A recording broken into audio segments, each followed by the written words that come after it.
1, 2, 3. Est-ce que vous m'entendez?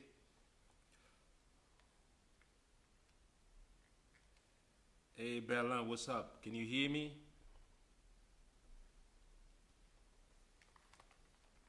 Je sais pas si ça marche le truc là. I'm trying something new. J'ai un nouveau box là avec moi que j'essaye là. Je sais pas si ça marche ça. Can somebody tell me? Can you hear what I'm saying? Est-ce que vous m'entendez là? Est-ce que quelqu'un m'entend? Faut me dire si vous m'entendez. Hey, what up, man? How you doing? Excellent, man.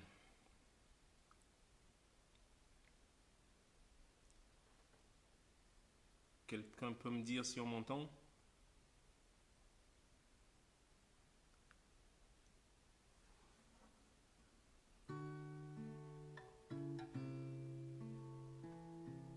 Okay. I got a new box here, so I'm trying.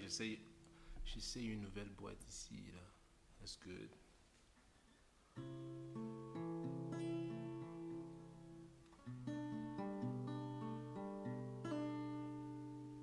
Unplug.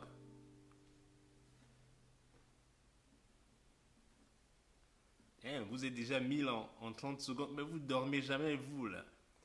Allez. Yeah, never sleep, you know. Donc, si tu continues à me donner comment ça s'appelle? Les stars, là, mais je vais devenir billionnaire. Keep sending those stars. Alors, je sais même pas pourquoi je vous fais un live aujourd'hui, mais je vous fais quand même un live puisque vous êtes là.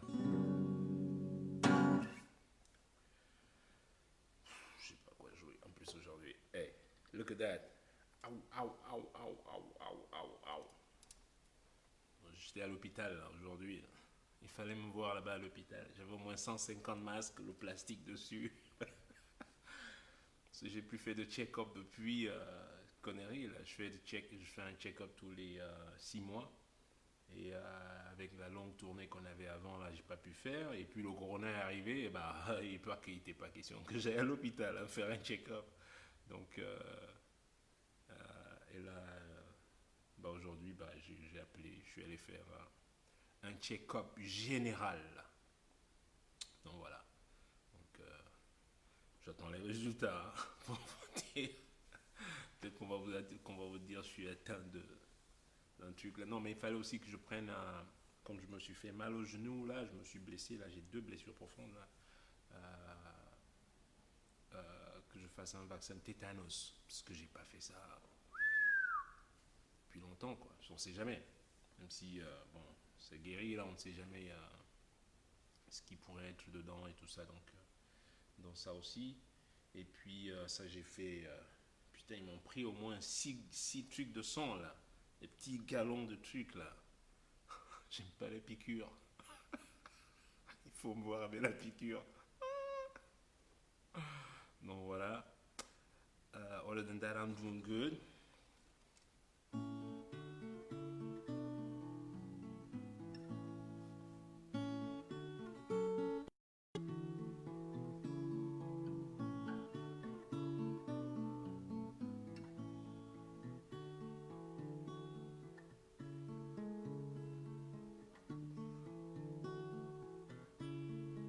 Je sais pas si je joue, hein.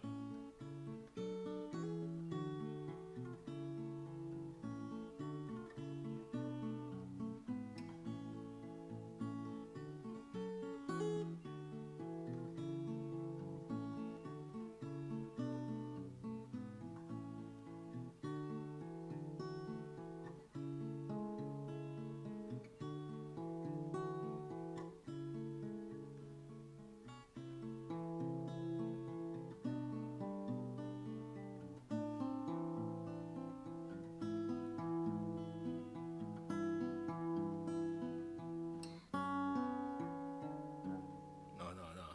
Non, non, non, pas ça. Yes. Olé. Donc, donc voilà. Et quoi? À la piqûre. Alors, je vais vous dire un truc. Autant la douleur, moi, you know, mais il m'a donné des antibiotiques là tout à l'heure, là, parce que voilà, il a vu mes côtes, il me dit, mais t'as rien pris là, mais t'es malade toi, mais prends au moins des antibiotiques, machin. Il m'a donné quelques-uns là, mais ça, ouh, j'ai pas trop l'habitude là, ça me donne même le vertige et tout. Ça, la douleur, je peux dealer avec les piqûres. Alors, je vais vous dire un truc, si vous voulez me torturer un jour, je vais pas vous dire. Si vous voulez que je vous dise la vérité, c'est sous la piqûre, c'est pas sur le gun, moi. C'est, you know, tu peux mettre le gun sur moi, I don't care. I'm not scared of that. Mais la piqûre, ah ça, ah non. Ça et les. Alors, je vais vous donner tous les secrets maintenant.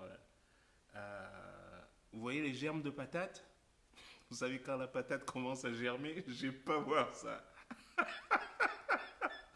Les germes de patate, ah ça, no way. Je ne dors pas là où il y a des germes, même si c'est dans la cuisine loin, je ne dors pas là-bas. I cannot. Donc voilà, va savoir, je sais pas. Où il prend ces stars là, lui? Keep sending them. Alors,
Redemption Song by Bob Marley.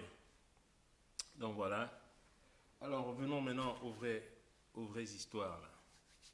Donc je voulais déjà vous dire que mon nom, c'est moi Richard Bonnat, et que ben, la musique, j'en joue en fait depuis le très bas âge, since day one, presque.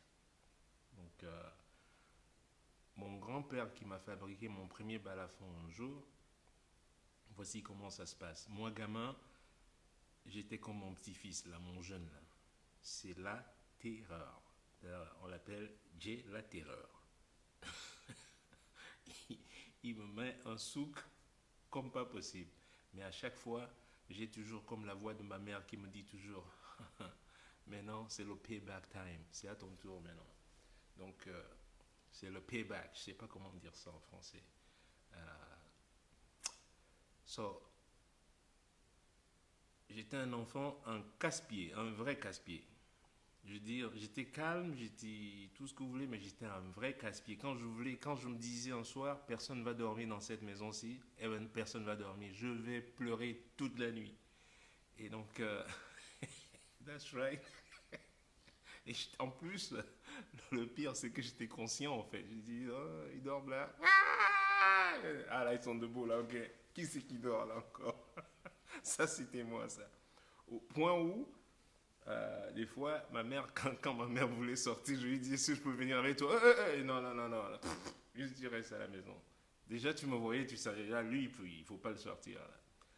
Donc, un jour, mon grand-père m'amène, dont il faisait une répétition, je sais pas pourquoi, moi, je voyais les gens jouer à chaque fois, et puis il m'emmène à la répétition. Puis personne ne voulait, personne ne voulait m'amener nulle part. Il m'amène à la répète. Et j'étais fasciné par le joueur de balafon. Celui qui joue au balafon, là, j'étais assis devant, juste tu vois, et je bougeais pas. Alors que je suis un gamin euh, qui, j'étais un gamin qui courait tout le temps, qui bougeait tout le temps. Retour de l'ascenseur, c'est ça, c'est ce que ma mère me disait toujours un jour.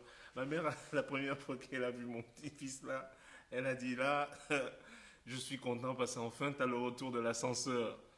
Ouais, j'avoue que là, you know, je lui dis, quand je lui dis, Jay, stop it, il me fait, ah, what? Ok, je dis, ok, calm down now, you know. C'est la photocopie. So, et puis un jour, mon grand-père a remarqué en fait que ce jour, j'ai pas bougé. Pendant toute la répétition, resté 3 4 heures, j'ai pas bougé. J'étais assis devant le mec, je regardais comment il jouait sur. Et le balafon, c'est donc cet instrument, pour ceux qui ne connaissent pas, c'est un bois qui s'appelle atondok dans mon village maternel. Donc on coupe et on fabrique des tranches de bois comme ça. C'est l'ancêtre du xylophone, donc voilà, ou du marimba, plus le marimba en fait, c'est l'ancêtre du marimba, voilà. Et donc voilà comment mon grand-père, tenez-vous bien, j'ai pas encore 3 ans, il va chercher la tondok, c'est un bois tout jaune là, au village, il le coupe, il m'en prend même des baguettes et tout, mais il ne me découpe pas les balafons, parce qu'il ne sait pas le faire. Il pense appeler quelqu'un qui va le faire au village. Ah, j'oublie son nom pour l'instant, wow, ça fait longtemps. Un ancien maître joueur de balafon. Moi, ayant vu le bois du balafon arriver chez moi, il avait déjà découpé, mais il n'avait pas coupé en tranches de notes.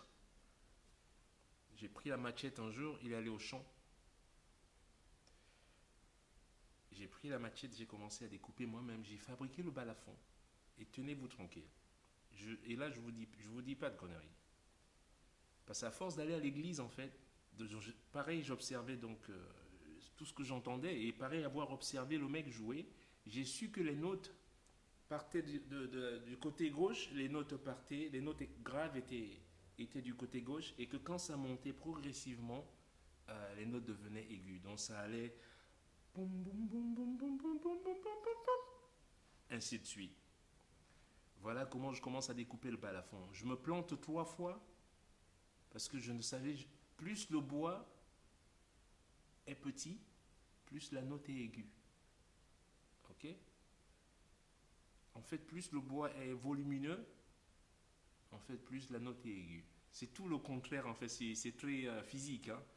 Plus la note, quand le bois est un peu plus épais, c'est des notes aiguës. Si tu tailles un peu plus, la note descend. Si vous me suivez bien, j'essaye de l'expliquer un peu plus en détail. Donc, si le bout de bois était là, comme ça, s'il devient plus petit, la note descend en fait. Donc, quand le bois est gros, si ça c'est la note, quand je le taille un peu plus, il descend. Si je taille encore plus, il descend. Et quand j'avais maintenant bien attrapé le processus de comment la réaction du bois, voilà comment je fabrique cet après-midi et ce jour-là, je fabrique mon balafon et il était déjà accordé. Je l'ai accordé en fait et il revient du champ, j'étais déjà en train de jouer. Voilà comment l'histoire de mon balafon commence. Et donc mon grand-père m'a coupé donc ce bois qui est la tondok et il me l'a taillé, il attendait que il me l'a coupé en gros morceaux en fait, mais il l'a pas coupé en notes, en me faisant des notes. Donc il revient donc du champ l'après-midi et, il demande mais qui est en train de jouer. Ben, on lui dit mais c'est lui qui est en train de jouer. Et il est arrivé, il n'a rien dit, il m'a regardé, il est rentré dans sa pièce là et c'était tout. That was it. Et plus jamais il m'a initié. Je pense qu'à ce moment il avait compris déjà que, et je passais des heures pour vous dire. Et plus jamais j'ai pleuré, moi qui embêtais les gens là. Ah. Et là, ma mère a dit, mais dis donc, tu lui as trouvé, alors là, tu nous as trouvé la solution, quoi. Tu lui as trouvé du Xanax. Le balafon, pour lui, c'est... On lui donne un shoot. Il fallait maintenant m'enlever du balafon pour aller manger, pour prendre la douche, pour me laver. Ah, ça, je n'aimais pas me laver non plus. Ah, ouais, ouais, c'est comme ça, les garçons. ça. Donc voilà. Euh, comment ça, le volume n'est pas bon? On m'avait dit que ça allait. Hey, il faut regarder vos téléphones que vous achetez en Cololon, là. Hein. Le volume est faible, mais parce que ton téléphone est dans Cololon. Et donc, voilà comment je passe à l'étape du balafon. Et vers l'âge de 5 ans, ben, je jouais déjà en fait avec des groupes. Donc, je suis déjà, maintenant, je suis le professionnel du village, quoi, à 5 ans quand même. Je suis professionnel, tu vois. On faisait des trucs, j'accompagnais mon grand-père, on allait, on jouait, machin truc.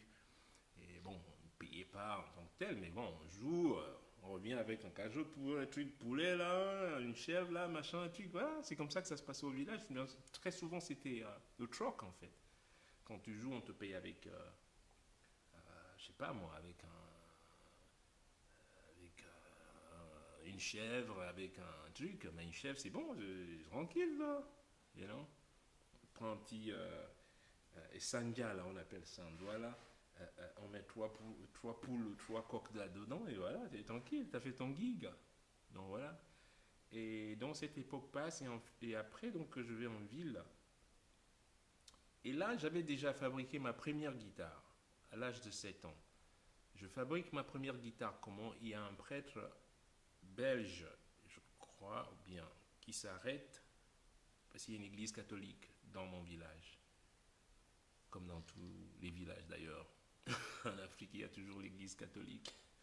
Et donc, il y a un prêtre qui s'arrête, il vient avec une guitare acoustique. Donc voilà. C'est la première fois que je vois une guitare acoustique. J'ai à peu près 7 ans. Si je me... Ouais, à peu près 7 ans. Et donc, évidemment, tous les gamins m'appellent. Ouais, tiens, il joue.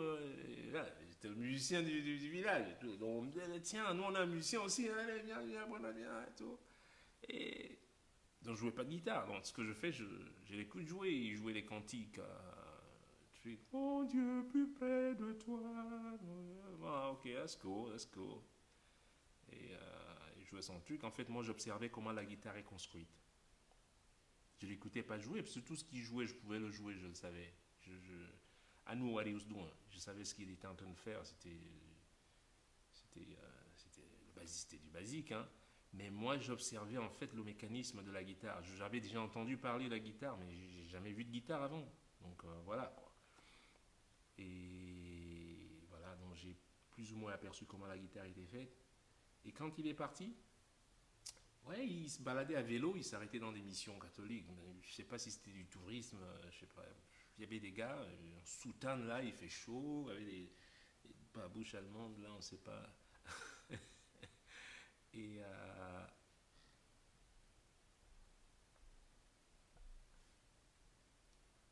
et qui sont les gens qui disent que le volume n'est pas bon? Le volume n'est pas bon là? Bien sûr que no sound here. You don't have a sound. Are you crazy?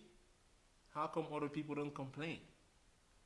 You know, if you don't have a sound, how come other people don't complain? Then, alors le volume est parfait, mais vraiment les gens sont incroyables. Il dit qu'il n'a même pas de son. Ben check your telephone out, man, or stop buying crappy phones wherever you buying those crappy phones. Il va à Mokolo, il achète le téléphone, il vient dire que. Donc voilà comment je. Et le lendemain, j'ai commencé à fabriquer ma guitare. Voilà. Parce qu'en fait, d'où je suis né, il n'y a pas de magasin de guitare. Il n'y a pas, si tu veux, il n'y a même pas de magasin d'instruments de musique. Personne ne va te vendre un instrument de musique. Tu veux jouer d'un instrument de musique, tu le fabriques. Voilà, un point, c'est tout. Voilà comment j'ai grandi. Donc, et, euh, et c'était comme ça, quoi. Je fabriquais mes petites flûtes avec, vous voyez les tiges de papayer, là. La papaye, l'arbre qui est donc le papayer, les tiges qui poussent tout en haut sont des longues tiges en fait et elles ont tout un trou dedans et avec elles je faisais sécher, je les coupais, je faisais sécher et je mettais des trous comme ça et avec du bambou et j'avais une flûte et ça joue très très très bien. It sounds really good, you know. And, et le balafon et puis les boîtes. Je fabriquais avec les boîtes de conserve, les grosses boîtes de conserve, la Nido et tous ces trucs. Tu prenais avec du plastique, donc on faisait, je faisais, tu t'en fabriquais tes petites percussions avec pour faire un peu le batteur ou whatever. Et ça sonnait bien, you know. It's not, ça sonnait pas comme ma guitare. Et puis les cordes, comment j'ai fait un jour avec les cordes dont je fabrique la guitare. J'ai essayé, j'ai tenté avec D'ailleurs, il m'avait fouetté là. J'avais pris les fils de pêche, c'est le net, le filet de pêche. Voilà. Mon grand-père avait un filet de pêche. J'ai détruit tout son filet de pêche pour me faire des cordes de guitare, pour mettre des cordes. Mais en fait, elles sonnaient pas bien à la fin. Mais j'avais foutu son filet de pêche en l'air. Alors il m'a foutu une bonne raclée. Ça s'est passé. Mais il n'y avait aucune projection en plus. Ça sonnait pas bien, j'aurais même pas dû faire ça. Mais dans l'expérimentation, quand tu expérimentes des choses, you gotta try things. Tu vas essayer des choses. Et j'avais déjà entendu parler que les câbles de frein de vélo, il paraît que les câbles de frein de vélo, je ne savais pas. Alors on avait l'endroit où on avait un petit mécanicien dans le village, ça s'appelait le centre. On a un centre à Mintal qui s'appelait le centre, et c'est là où on écrasait le maïs, qu'on écrasait tout, on faisait le marché, qu'il y avait des... et le mec qui avait une boutique, c'était un gros mec, un gars de l'Ouest qui s'appelait... Ouh, j'ai oublié son nom, forgot. Anyway, et c'est là où on s'approvisionnait. Donc j'allais, il y avait un garagiste nordiste qui est là-bas qui réparait les vélos, qui réparait voilà, les pousses. Voilà, il y avait des pousses, des brouettes, il réparait tout ça. Et donc, je savais qu'il avait des câbles de frein de vélo là-bas. Et comme j'étais un gamin qui rigolait beaucoup, j'allais le faire rire. J'arrive là-bas, oh, j'arrive là-haut.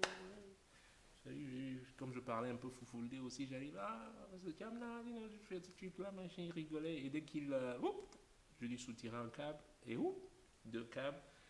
Et voilà. Et avec les câbles de frein de vélo, enfin, j'avais une guitare qui sonnait bien. Et j'ai utilisé cette guitare pendant des années dans le village, pour ceux qui m'ont suivi. Et parce que là, et avec la corde, parce que c'est de l'acier, le frein de vélo, donc des petits câbles là. Donc je les déroule, en fait, je les détache. Et quand je faisais une corde, la première corde était petite, c'est celle-là. Quand je fais une deuxième corde, je me prends deux cordes et je les tisse comme ça. Là. Je les mets l'une contre l'autre comme ça. Et la troisième corde, j'en mets peut-être quatre. Et voilà, j'avais ma guitare. Le seul problème avec, c'est que je me coupais toujours sur la main gauche pour jouer sur la main gauche ici. Ces cordes, l'acier, c'est très tranchant. Alors, tu aurais vu mes doigts, j'avais 8 9 ans, tu verrais mes doigts, on aurait dit un vieillard de. On dirait que je travaillais à la. Comment tu dis là, je cassais les pierres dans une. Dans une usine ou je sais pas quoi. Donc voilà comment ça se passe. Et enfin, j'arrive à Douala, donc je commence à. Et c'est là où je commence à jouer. Donc. Je joue sur de la vraie guitare. En plus, j'arrive dans la Douala. Et le balafon, du coup, c'est très mal vu de jouer le balafon là-bas. Pour vous dire honnêtement, j'avais honte de jouer le balafon quand j'arrive à Douala. Parce qu'à chaque fois, quand je jouais le balafon, il y avait toujours, surtout chez les gens Sawa, il y avait toujours ce truc de dire non, on va battre Beili. Les broussards, là. Donc, j'avais entendu ça une, deux, trois fois. J'ai dit, hop, zip, le balafon, j'ai complètement zappé le balafon. Et donc, voilà, je commence à jouer de la guitare. Voilà comment j'arrive à la guitare. Et je ne pouvais plus commencer à jouer la guitare comme un débutant. Parce que j'ai déjà un bon niveau en jouant sur ma guitare truc et le balafon. J'ai déjà un niveau. Donc, ce que j'ai fait, en fait, j'ai transcrit tout ce que je faisais sur le balafon sur la guitare. Voilà comment je commence à jouer en ville. Donc, et donc, pour vous raconter l'anecdote de l'école, donc à l'école primaire, je suis allé à l'école primaire à Bonaquamon, à côté de La Salle. On avait un mec, le directeur de l'école, pour ceux qui se souviennent, Ecobofis, ça s'appelait l'école, c'était Ecobofis. Je suis allé à Bonamouti, Sébec Bonamouti avant, jardin d'enfants jusqu'au CE2, et puis, non, CE1, et puis CE2, je suis transféré.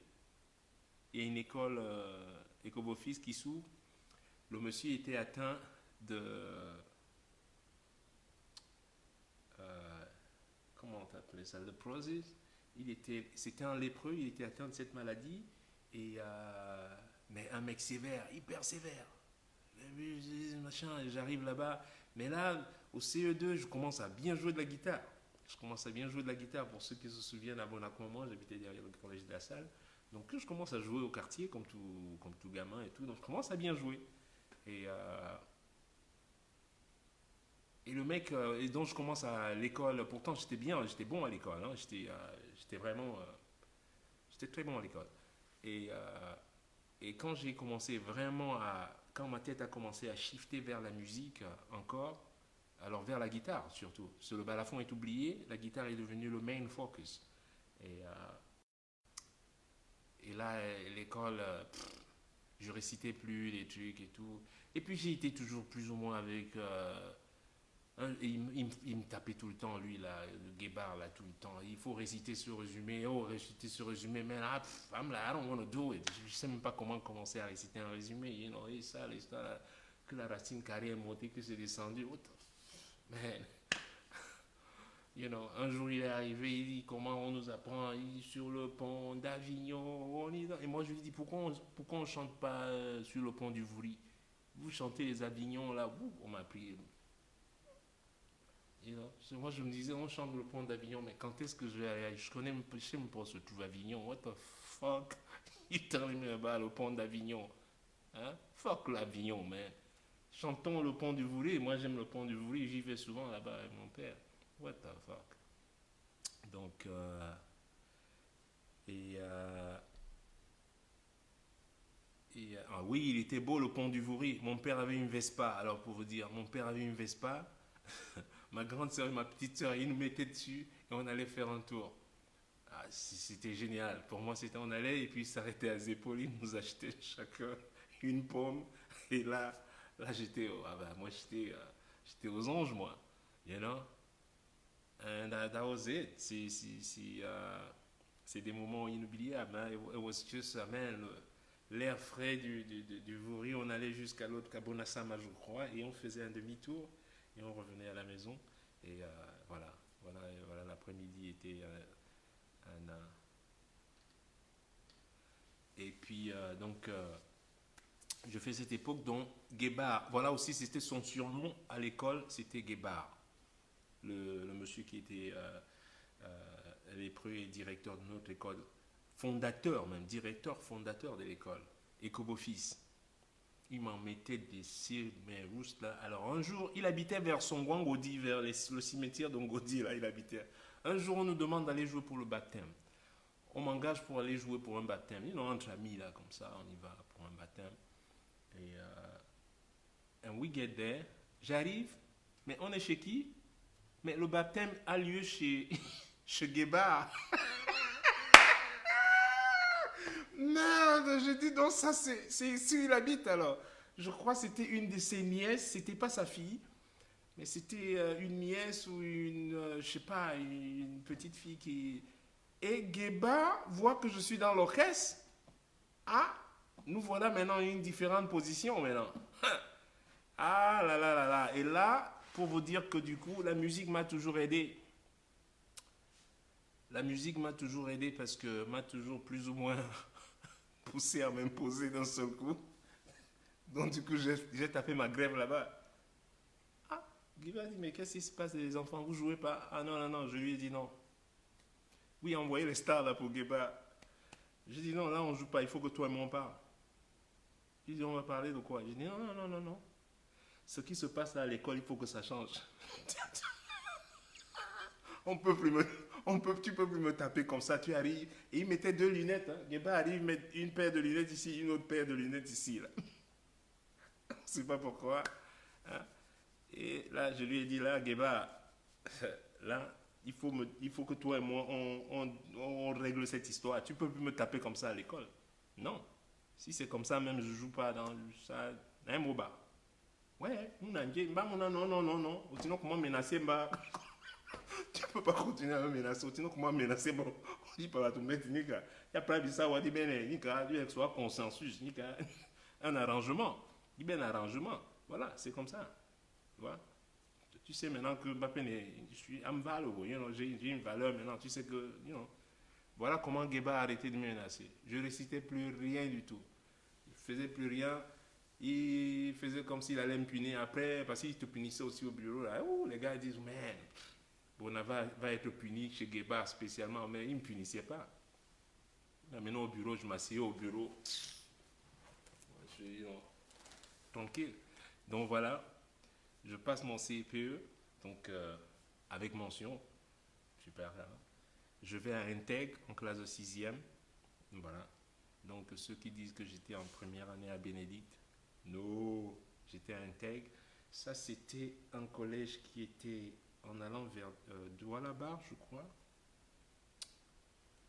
Douala-Bar, c'était ça, hein, vers la gauche là. Et ça, c'était le collège Intègre. Je ne sais pas s'il existe toujours. C'est là où j'ai fait ma classe de 6e. Donc, oui, négociateur. Ah, mais moi, j'étais un grand négociateur. Ah, aux amendes.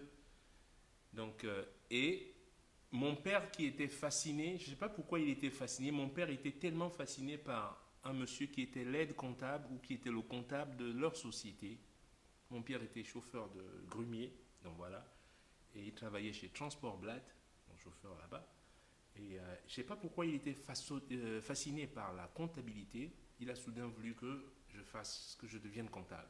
Mais moi, les chiffres, ne parle pas de malheur. Les chiffres, je ne sais même pas compter jusqu'à 3 jusqu'à aujourd'hui. I can count. Je sais lire mon nom et je sais compter jusqu'à 3. That's about it. Voilà que je me retrouve en deuxième année AC. Aide comptable, attention. Donc, voilà d'où je commence réellement à me perdre maintenant parce que moi, les chiffres, ah ben là, c'est. Ah non, là, c'est. Ben non, non, non, it ain't gonna work, mais. Alors que j'étais un littéraire, moi, je suis naturellement un littéraire, moi, les mots, puisqu'au CE2, euh, au CE2, Guébard me prenait du CE2 pour aller faire les dictées avec les gamins du CM2. You know? Et ce qui m'a permis, en fait, très souvent d'être fluent dans ma manière de. Pas seulement dans mon élocution, mais aussi dans ma manière d'écrire. Je lisais beaucoup de romans, en fait. Je lisais beaucoup de bandes dessinées. C'est pas parce que j'apprenais, mais je lisais beaucoup. Donc, d'où je dis souvent aux gamins, il faut lire beaucoup. You know, read a lot. You know, and I'm still reading. So, et ça aide beaucoup, parce que le fait de se remémorer des phrases, des mots, comment ils sont accordés, comment les adjectifs, comment tout ça, ou les verbes, comment on conjugue les verbes, comment ils sont conjugués, la manière dont la disposition. Et c'est à force de lecture, en fait. C'est à force de lecture. Donc, euh, donc voilà, j'allais faire des dictées, en fait, et je tabassais tout le monde en dictée. Pas parce que je bûchais, hein. Nada. C'est parce que je lisais les Blake Lorock, les Zembla, les Tarzan, les Tex Winter, les Rahan, tout ça. You know, je lisais tout cela. Donc la lecture, elle est très importante. Ok? Donc, so, et donc j'arrive au Collège Bénédicte en deuxième année AC, aide comptable. J'arrive là-bas, le Collège Bénédicte était tenu par une dame fondatrice. C'est une dame, elle s'appelait Madame Ezimbi. Elle était mariée à un expatrié suisse, si je me souviens bien, ou français ou suisse. J'ai pas son nom. Et en arrivant là-bas, il y avait un orchestre avec du matériel vraiment de très bas de gamme. Hein. On n'était même pas parmi les top établissements. Les établissements scolaires avaient toujours un orchestre. Ça, c'est à notre époque, tous les établissements scolaires, enfin la plupart des établissements scolaires avaient un orchestre. You know? Certains avaient des instruments, certains pas. Mais le nôtre, à Bénédicte, on avait un minimum de trucs. Mais je ne me suis jamais présenté là-bas comme musicien. Même jamais ce. J'ai toujours eu plus ou moins à cette époque, je sais que j'étais très. I was almost hiding. C'est-à-dire que même quand je pratiquais, il y a que les gens à Bonacoman qui savaient que je jouais. Ceux qui au quartier et tout. Euh, donc je jouais beaucoup, mais toujours en cachette. Parce qu'en plus, mon père ne voulait pas que je joue de la musique. J'allais souvent louer, vous voyez. Mon père me donnait 50 francs pour aller à l'école. 50, hein. Et je prenais 25 pour aller payer la location. Il y avait des gars d'Abomban qui tapaient les parpaings. Comme on dit souvent, ils fabriquaient des briques, des parpaings. Donc eux, ils avaient une guitare. Donc pour passer une heure là-bas et jouer de la guitare, il fallait que je leur donne 25 francs et les autres 25, j'amenais à l'école. Donc voilà, ça c'était le business ça. Et d'où leur guitare a fini d'ailleurs sur ma tête un jour, parce que mon père voyait que c'était plus la guitare qu'autre chose. Et un jour il est arrivé, il m'a surpris là-bas, je ne l'ai pas vu arriver. Il a pris la guitare et il me l'a fracassé sur la tête et ma tête est sortie de son côté. J'ai dû rembourser cette guitare pendant moi je ne sais plus combien de temps. Je comptais même plus au point où ils m'ont dit il faut que je continue à donner les 25 là tous les jours. J'ai dit mais j'ai déjà tout remboursé. Je ne sais même plus comment ça s'est terminé. Anyway, you know. Ça s'est mal terminé. Ça finissait souvent au commissariat, comme on dit, chez Pagnamsi. On avait au 4e arrondissement. Pagnamsi, il n'était même pas commissaire. Hein. Il se vantait au quartier qu'il était commissaire. Il était inspecteur. Maintenant, quand j'ai grandi, j'ai su ce que c'est un commissaire, un inspecteur, un caporal, un lieutenant, machin truc. Il n'était même pas commissaire, mais au quartier, on l'appelait tous commissaire, Yamsi, commissaire, Yamsi. Et lui, donc voilà. Et puis un jour, qui c'est qui était dans notre orchestre? L'orchestre, c'était. Waouh! Cotobas jouait à Bénédicte. Le bassiste, le regretté bassiste qui est parti. Cotobas, c'était un grand frère qui jouait au collège Bénédicte. Moi, j'observais le truc, je disais à personne que j'étais musicien nulle part. Ma sœur chantait dans l'orchestre. C'est ainsi que j'allais souvent regarder. Et elle non plus n'a jamais soufflé à quiconque ce soit que je jouais. Et je crois le cousin de Koto était à la batterie, j'oublie son nom. Waouh, le bassiste, j'oublie aussi son nom, ça fait longtemps, il avait un nom nordiste. I forgot, non, ça fait très longtemps. Et puis, le déclic se fait en fait un jour où le guitariste n'était pas là. Notre guitariste s'appelait Théo, j'ai oublié son nom, Théo, mais I forgot his name. Il avait un frère batteur aussi, ils habitaient à Cité-Sic. À la Cité-Sic. L'école Bénédicte se trouvait en fait vers le chemin comme en allant à Ndokoti. Ouais, c'est ça, on allait à Ndokoti, c'est ça le quartier. Et le quartier, je crois, il s'appelait Ndorbong, si je me trompe pas. Je pourrais me tromper là. Mais c'était vers Ndokoti, du côté droit. Oui, Kotoba, c'était le bassiste à Bénédicte. Je me souviens bien. Théo était à la guitare. Mais le truc, c'est que ces gens n'allaient pas à l'école à Bénédicte. C'était des mercenaires. Kotoba, c'était un mercenaire. Théo était un mercenaire parce qu'il n'allait pas à l'école à Bénédicte. C'est des gens, on les appelait des mercenaires. On les amenait pas les mercenaires. Mais nous, on les appelait à l'époque des mercenaires pour renforcer un orchestre. Comme j'allais renforcer au collège du Levant des fois. Voilà. Mais on arrivait comme un mercenaire et puis tu joues.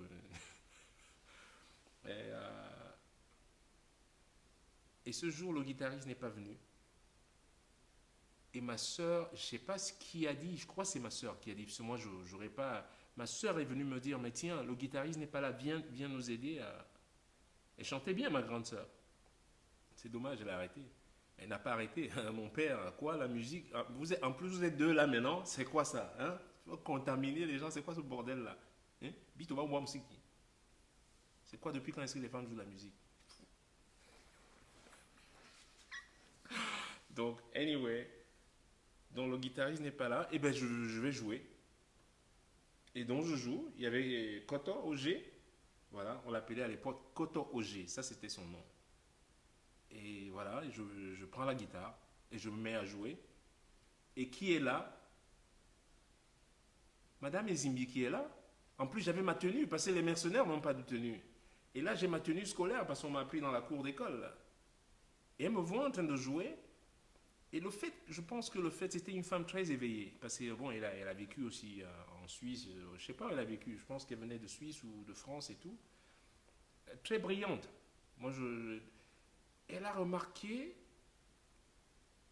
elle a tout de suite vu que, man, j'ai un musicien à cette école qui n'est même pas dans l'orchestre. Une semaine après, on m'a fait chef d'orchestre. Voilà comment j'ai commencé à reconstruire l'orchestre avec des gens qui allaient à l'école à Bénédicte. Donc voilà un peu. Et on avait 3 mois plus tard, guess what?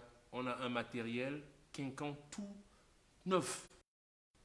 Le matériel, on avait le meilleur matériel à Douala. Vous pouvez demander à n'importe qui. Le collège Bénédicte avait le matériel tout neuf. On avait des instruments venus d'Europe et machin truc, man. Was so shiny, tout neuf, man. Et Madame Ezimbi maintenant était derrière moi, man. Papa, papa, papa.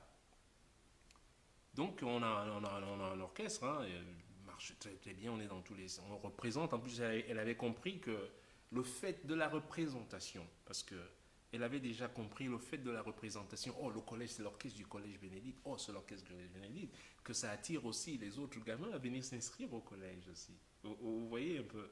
Donc elle savait déjà en fait, she knew about management. Elle savait déjà, elle en savait un peu, en plus elle avait un mari... je crois qu'il était suisse, je pense qu'il était aussi bon en management, you know, I believe. Donc ils m'ont toujours encouragé. Tout ce que je demandais comme matériel, je disais un jour, oh il manque des cordes, dans 2 jours les cordes sont déjà arrivées. À ça, on avait tout au collège Bénédicte when it comes to that. Et 3 ans plus tard, tellement c'était bien, it was happening, qui c'est qui devient notre surveillant général? Messi Martin est notre surveillant au collège Bénédicte. Et là, je vois, j'ai dit, mais ça c'est le grand Messi Martin. J'ai toujours entendu parler, j'entends, et puis on écoute à la radio et tout et tout. Mais j'ai dit, mais je vois pas le rapport. Messi Martin surveillant au collège Bénédicte. Alors là, je comprends pas trop. J'avais pas compris. La dame Ezimbi, man, she was a machine, man. She was a machine. Elle a déjà pensé. C'est une businesswoman. C'était une businesswoman. Elle avait déjà tout anticipé, man. Elle a déjà anticipé à construire un club, un bar et machin truc. L'autre aussi, il arrive, on punit, les punitions commencent un peu, mais on ne punissait plus beaucoup. C'était pas comme chez Guépard.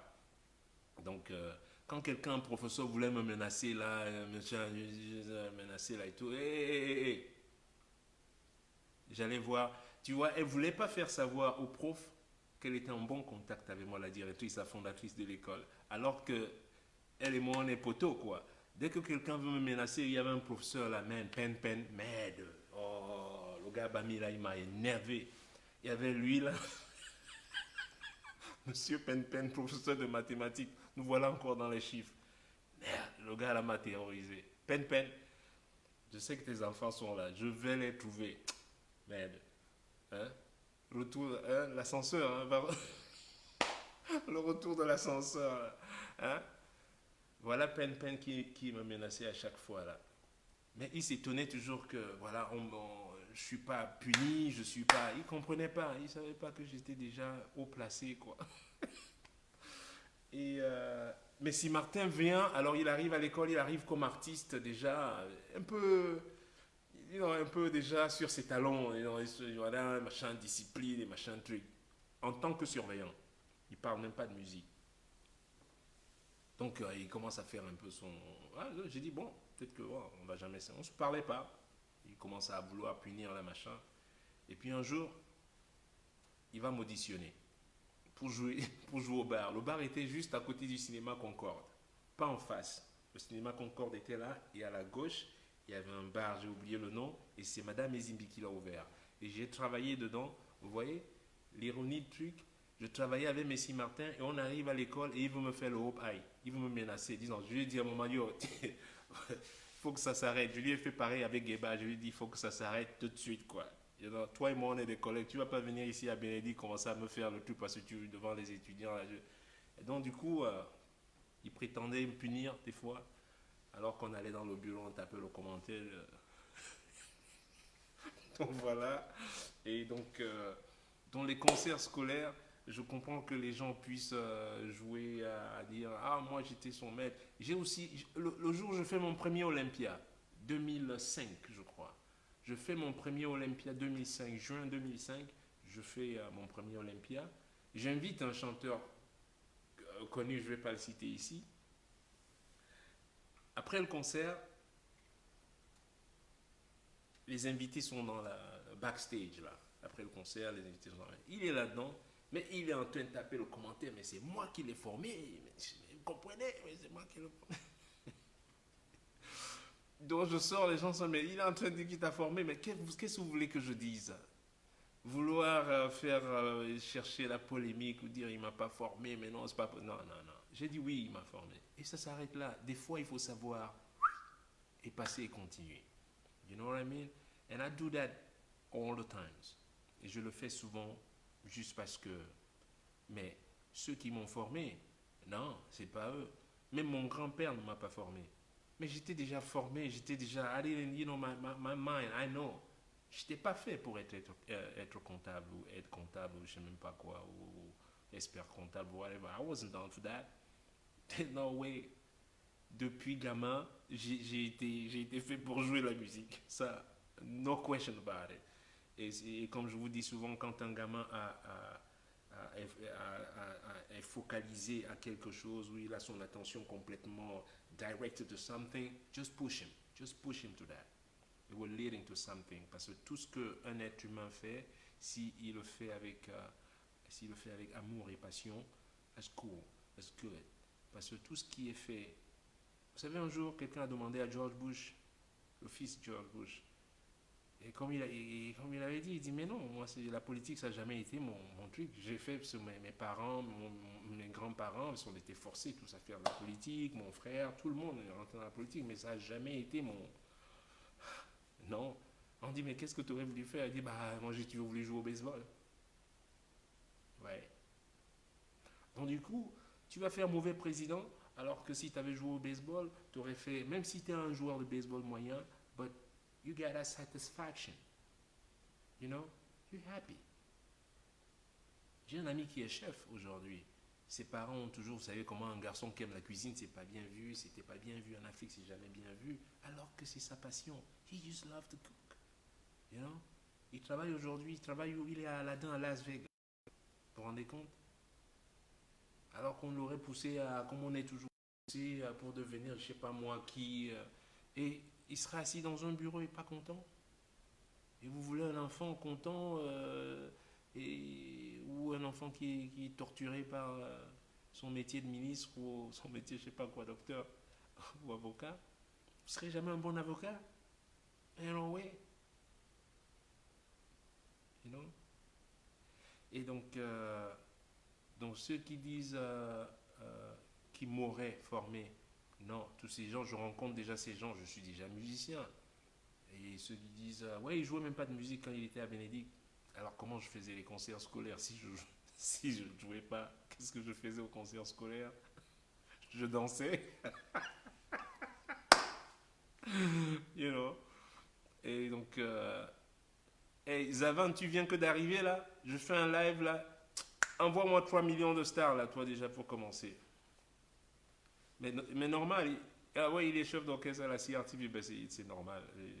Quand tu es à la CRTV, il faut tout de suite aller, il faut tout de suite aller jeter la pierre à Bona. Il faut être, quand tu es à Canal 2, il faut jeter la pierre à Bona. Mais non, il faut quand même être à un moment donné, c'est résumé à dire la vérité. Just the truth. It doesn't hurt. It doesn't hurt. You know? Le premier qui m'a amené en cabaret, la première personne qui m'a amené en cabaret, la première personne, c'est Dodo Zaché. Si vous vous souvenez, ceux qui se souviennent, il jouait des claviers, quoi. C'est un claviériste, là. C'est lui qui m'amène une fois. Il m'amène en cabaret la première fois. Ça s'appelait La Jungle, ok? J'ai 16 ans. J'ai 16 ans, il m'amène à la jungle. Il cherchait quelqu'un pour remplacer, je sais pas, pour jouer de la guitare, voilà. Moi aussi j'y vais. Je sais même pas, la jungle, j'entendais parler de la jungle. Oh, oh, jungle, on entend le wild, que des femmes dansent à poil là-bas, que machin truc. J'arrive à la jungle, qu'il y a du striptease, que c'est tout, il faut jamais aller là-bas, c'est pas un truc. C'est la première fois que j'arrive à la jungle. Après-midi, il était genre 15 heures. Il y avait un vieux saxophoniste là-bas qui s'appelait Billet. Pas Billet. Mais dis donc, mais ça, c'est un terroriste, ça. J'arrive là-bas. J'ai jamais été en cabaret de toute ma vie. J'arrive, me présente à pas Billet. Il lui dit, ben, Billet, voilà. Donc voilà, enfant, il joue de la guitare, donc il pourrait peut-être travailler ici. Billet m'assoit devant lui. Il se met devant moi. Je vais vous imiter Billet. Bon, on a pas nuage. Hein. Alors, nuage, c'est un standard. Billet me fait, est-ce que tu peux jouer nuage? Massa, je dis, je vais jouer nuage ici. Que j'ai déjà pris l'avion un jour. J'ai déjà vu un nuage à côté de moi. Massa, nous on tape le Macos dans le quartier. On tape nos trois accords là au quartier. Tu viens me dire si je sais jouer, si je sais jouer ouais. Les nuages. Je dis, mon frère, il faut apprendre moi d'abord le morceau. Ouais, dis donc. Il commence à gronder d'eau. Il dit dans la langue, ouais, c'est pas professionnel. Je t'ai dit de me trouver des professionnels. Hein? On a pas ban,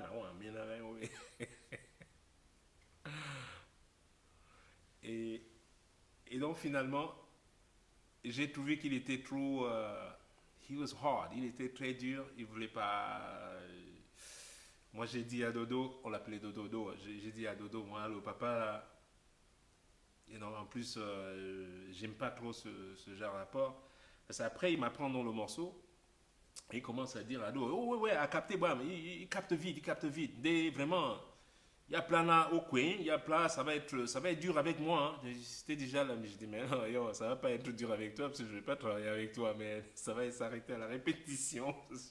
Je ne vais pas, je ne vais pas en venir. Et donc, j'ai pas été là-bas. Et à 17 ans d'eau, on m'a rappelé, je suis allé au Vieux Nègre. Là, par contre, c'était bien. Donc, j'arrive au Vieux Nègre et ouais, j'avais 18 ans à peu près quand j'arrive au Vieux Nègre. Ouais, c'était ça au Vieux Nègre. Au Vieux Nègre, il y avait Chakalo au saxophone. Il y avait Paul Soken à la batterie. Ça, je me souviens, parce que là, je commence maintenant à. Paul Chouanga à la guitare. On avait Soul Monte qui chantait, qui faisait des reprises de James Brown. On avait Tonier qui faisait aussi un peu de la soul. C'était un bon orchestre. Angèle qui faisait qui dansait, donc qui faisait le striptease d'ailleurs. D'ailleurs, autre chose, non, mais franchement, on vivait dans un monde, pour vous dire, loco. Alors, cette fille habitait, elle avait toujours une moto. Et je me souviens quand elle passait, les gens faisaient des aboiements, les gens criaient sur elle parce que bon, elle était montée comme un mec un peu, mais c'est une fille. Mais les gens sifflaient, ils disaient ouais, c'est une green. Ouais, tout le monde sifflait à chaque fois. Je ne comprenais pas.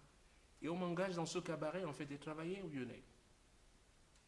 Mais en fait, je vois le métier. Finalement, j'ai la chance de voir ce que fait cette fille comme métier. Mais je me suis dit, mais putain, mais on est dans un monde, mais on est fucking dead, man. Les gens parlent des trucs dont ils sont même jamais rentrés dans un cabaret, mais ils savent tout du cabaret. Ils sont jamais rentrés dans ce cabaret. Je suis enfin rentré dans un cabaret. J'ai travaillé là-bas. Alors vous allez rigoler. Alors, j'arrive au cabaret, le chef d'orchestre c'était le guitariste Paul, non, Jean-Paul, Jean-Paul Chouanga, un truc comme ça. Alors, mon salaire était de 45 000 francs CFA le mois, ok? Check this out. Moi, j'étais juste content de d'être engagé avec des musiciens professionnels. You know, I was just so happy, you know, et là, ça jouait vraiment bien, quoi. J'avais 17, 18 ans, mais j'étais déjà avec des mecs qui non, ils avaient 30, 35 ans, mais des professionnels, you know, super, you know. Et donc, les mois passent et tout. Je ne sais même plus combien, peut-être un an, et on est là. Et puis un jour, le chef d'orchestre a deuil. Le chef d'orchestre a deuil. Son père décède et il rentre, il va à l'ouest. Je ne sais pas de quel côté de l'ouest il était. Je ne sais pas. Je ne peux pas le dire. Je ne sais pas, c'est pas faux ça, mon whatever. Je ne sais pas. Donc il s'en va. Et Ndoumbé Jackson le remplace pendant qu'il était ailleurs. Ndoumbé, il avait les dreadlocks. Lui et moi, on a aussi d'autres épisodes rigolotes avec les brasseries du Cameroun. Et, euh, euh, et la fin du mois arrive. Donc on doit on nous paye à la fin du mois. Il s'appelait Tamoka. Le propriétaire s'appelait Monsieur Tamoka. Un gars bamileke aussi. Super, super mec. Réglo, non, t'es payé toujours. Attends, mais j'avais jamais vécu. J'avais dit, non, on a joué dans les bars là où c'était la lutte. Tous les soirs pour te payer, Madame Jeanne, c'est la lutte. Elle dit même que, oh, il y a eu arrêt là, vous n'avez pas joué parce que vous avez sauté, parce que vous voulez qu'on enchaîne à chaque fois. Il y a eu des silences, hein. Bon, il y a eu des silences. Moi, je vais enlever. Elle enlève quoi? Elle nous donne 3000 le soir. Elle me dit qu'elle va encore enlever 1500.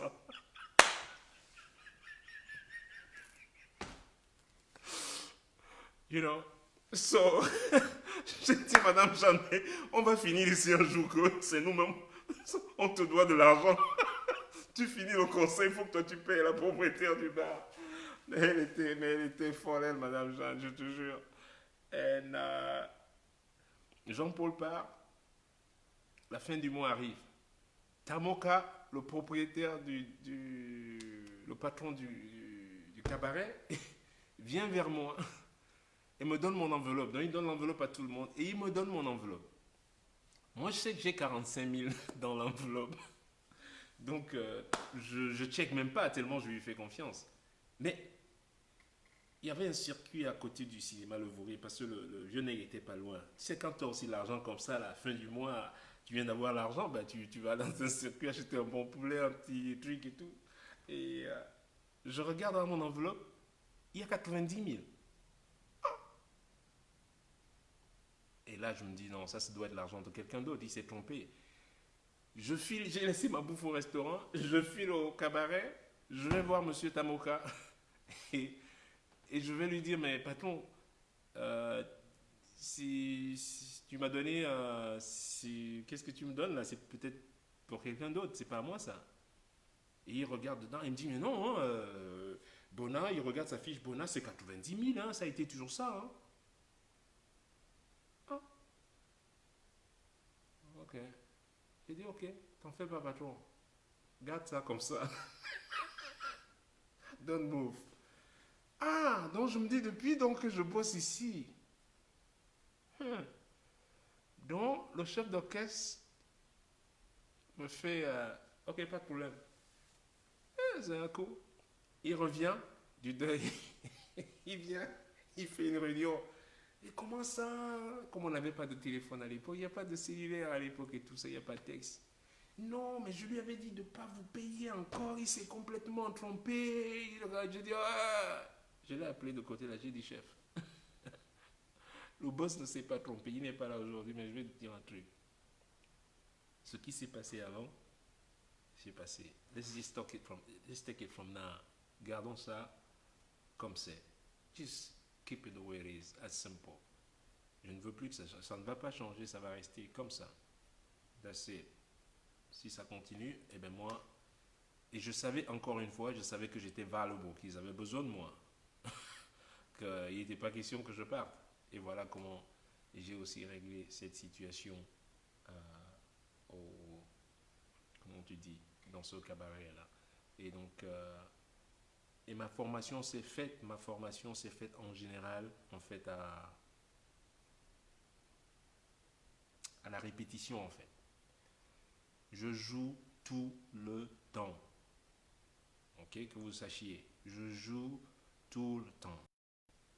Playing all the times. All time playing. You know? J'ai jamais vu quelqu'un qui joue aussi. Mike Stern. Mike joue beaucoup plus que moi. Il joue tout le temps. Mais lui, il fait que ça aussi. Il joue que de la guitare, mais moi, je joue de la guitare. Après, je vais écrire des paroles. Après, je vais écrire une chanson. Je vais. Et ça, mais putain, lui. Là, je vais à New York dans quelques jours. Là. On s'assoit, on ne fait que jouer. On s'assoit, on parle de lui, on ne fait que jouer. Donc voilà un peu comment je me suis. Que je me suis fait opérer, moi. Où ça? Je ne me suis pas fait opérer, j'ai fait une prise de sang. 6 prises de sang ils m'ont fait aujourd'hui, couillons là. Ils m'ont enlevé 6 tubes comme ça là. Je me suis pas fait opérer moi. Qui vous a dit ça? Il me dit, il paraît que tu t'es fait opérer. Il m'a chopé mes 400 millions. Bah oui, c'était même 800 millions. Donc c'est tout ce que j'avais à vous dire. Donc tous ces gens qui sont mes formateurs, ben, merci beaucoup d'être mes formateurs. Et c'est... Mais juste, vous n'avez pas besoin de, de mentir, parce que quand on se rencontre, tous ces gens, quand je les rencontre, je suis déjà musicien. J'ai pas commencé à... On s'est connus déjà sur... Parce que quand on dit on forme quelqu'un, que vous sachiez, j'ai formé des gens à NYU, oui. Là, c'est de la formation. Ce sont mes étudiants. Ça, c'est de la formation. Mais quand j'arrive à Douala, j'ai pas... Déjà, vous avez formé des gens dans quelle école? Il y a une école de... Vous avez une école de musique? Merde. Vous avez une école de musique là-bas? Rien du tout. Alors, je vous raconte celle de... Non, c'est fini, je suis resté longtemps aujourd'hui là. Hein? Faut que j'aille faire des trucs là. Et puis les dreadlocks, c'était pas la première fois que je faisais les dreadlocks. That wasn't the first time. Mon pote Ndoumbe Jackson qui remplaçait le chef d'orchestre, il avait déjà des dreadlocks à l'époque. Des dreadlocks... j'ai fait, ça c'était la deuxième fois que je faisais des dreadlocks. J'ai essayé de faire les dreadlocks au pays à l'époque, parce que c'était la mode, le reggae et tout. Donc on a fait ça, on avait un petit groupe de reggae, on cherchait du boulot partout, mais personne ne voulait nous engager. Déjà, les Africains, à l'époque, les Rastas, c'était sale, ils ne voulaient pas. Ma mère a commencé par ma mère. Ma mère, elle devenait folle. Ça, hein, comme un fou, parce que c'est vrai, les fous se baladaient souvent avec des cheveux un peu comme des locks. Et, euh, et un jour, je dis, voilà, on n'a pas de taf là, on a les locks là, personne ne nous engage, c'est quoi ce bordel là? Allez, je dis à ma soeur, j'ai ma grande soeur, un jour on coupe ça. C'était pas des gros locks, c'était des petits locks comme ça là. Allez, j'ai remis la boule à zéro. 2 jours plus tard, Ndoumba aussi a mis la boule à zéro. Il m'a vu, il s'est dit, bon allez, laisse ça là, on met la boule à zéro. On s'est mis la boule à zéro. 2 jours plus tard, il y a un monsieur qui avait un truc publicitaire là, j'oublie son nom. On cherche les 2 gamins Rasta là pour faire une tournée des brasseries. J'ai dit quoi? 2 jours après qu'on ait coupé les dreadlocks, le travail est arrivé. Merde, c'est pas possible ça. Si ça, c'est pas vraiment la match, ça. Waouh! Donc, je dis, on va faire comment? On nous cherche, mais on nous cherche, on est déjà comme Mani Dibango. Mais on nous cherche maintenant avec un Conglimon aussi là. Comment on va faire une tournée de Rasta sans cheveux? Et là, j'ai réfléchi, j'ai dit, mais attends, j'avais pas encore jeté les cheveux étaient encore là. Donc, on nous a fabriqué des perruques avec nos propres cheveux. Oh, vous allez rigoler là. On nous a fabriqué des perruques avec nos propres cheveux. Bien là et bien collés, là, on nous a mis ça, la machin. Et nous voilà avec les rastas, de retour avec les rastas. Mais pas des vrais. C'est des faux vrais rastas qu'on avait. Et on nous engage. on commence à faire la tournée. Et du côté de ouest, là, Bamenda, Kumbama, on fait Bouya et tout. Mais c'était.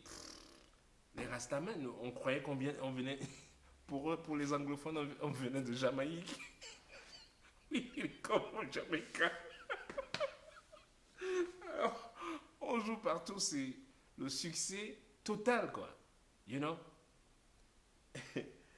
Et puis, les perruques commencent quand même, avec la chaleur, la sueur, elles commencent quand même à be loose, comment on appelle loose, you know, comme un t-shirt, comme un, you know. Et l'autre con, là, il était devant, à chaque fois, il bougeait sa tête. Ouais, yo, yo, yo, ouais, yo, yo.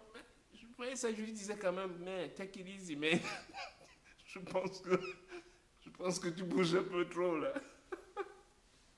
Et puis un soir, je ne sais pas où on était, et il devenait fou, parce que la foule, on donnait la bière, des t-shirts, des jeux, voilà. Et il devenait tellement fou que, voum, et voilà la perruque qui quitte la tête, qui s'envole dans le public. Et là, je vois, je suis là-bas, je me dis, oh non, fucking way, no. Et même le public, ils étaient dans le wow, wow, et quand la perruque, oh non. Et là, tout le truc était, mais on a failli nous tuer là-bas. Mais il a failli nous faire tuer avec sa perruque. Et les gens, ils ont vu le Yul Brunner que le gars avait, la tête rasée comme ça, qui brillait en plus comme une torche. Ils ont dit, mais dis donc, mais ça c'est quoi cette escroquerie? Mais escroquerie, est-ce que vous avez même payé? Ils n'ont même pas payé, mais ils veulent déjà taper le chanteur. Donc ça c'était aussi la fin, la fin du contrat. Même moi, ma perruque commençait déjà à... Comment il dit? J'ai fait ta soirée, allez, va dormir. Mais il nous a trahis. Il nous a trahis. Et puis il fallait juste un peu resserrer en fait les bords là. Et je sais pas qu'est-ce qu'il fallait faire, mais il fallait nous resserrer les bords. Et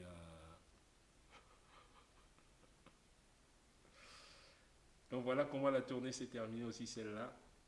Et puis après le vieux nec, j'ai travaillé à Ebony, non pas Ebony Dreams, j'ai travaillé à l'Équateur. L'Équateur se trouvait derrière UTA, l'ancien UTA, comme si tu allais à Bonanjo, tu descendais, Saint-Jean-Bosco, le cimetière, et puis tu remontais un tout petit peu à la droite. C'était un immeuble UTA, mais UTA n'existait plus là-bas. Mais derrière ça, donc le cabaret, il était tenu par une chanteuse aussi qui s'appelait Myriam. Et on a travaillé dedans pendant quelques années, je crois 2 ans à peu près. Après, j'ai travaillé à les Body Dreams. C'était ça, c'était chez Régine, ça. Et puis, et ben, c'était la dernière fois, en fait. C'est là où je quitte le Cameroun. Voilà. Et puis, that's it. That was it. Je respire plus là. Vous allez... Allez, je m'arrête là. Je vous fais tous la bise là. Je vais aller jouer dehors là. Il fait beau. It's a beautiful day today. Ok. Je vous embrasse tous. Et merci à tous d'avoir écouté. Merci à ceux qui ont écouté. Merci à ceux qui m'ont formé aussi. Et ceux qui m'ont déformé. Et ceux qui vont me réformer. Ok. And hopefully I get to see you guys soon.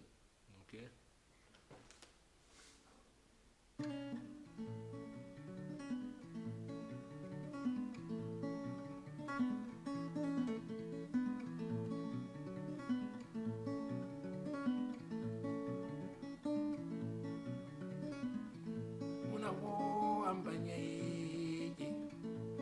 Mapula nenyo ilangwe muna nayawo mawoje ambanya esheriko oi mapula no luma basongo pe oui ça s'appelait l'Équateur c'est ça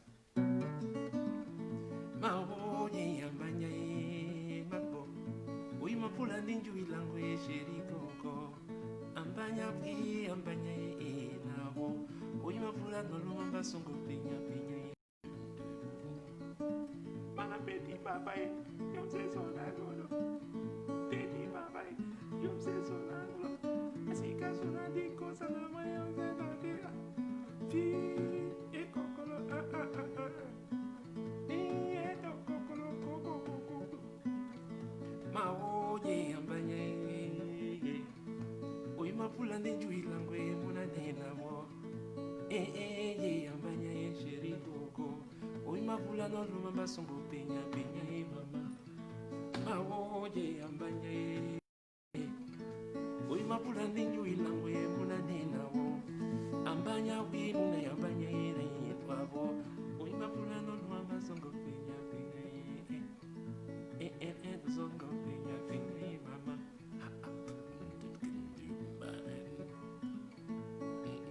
J'allais vous faire le bal à terre, mais comme les genoux sont encore... Dis donc. Allez, je vous fais la bise. Bonne nuit à tout le monde. See you guys soon, okay? Bye. Love you.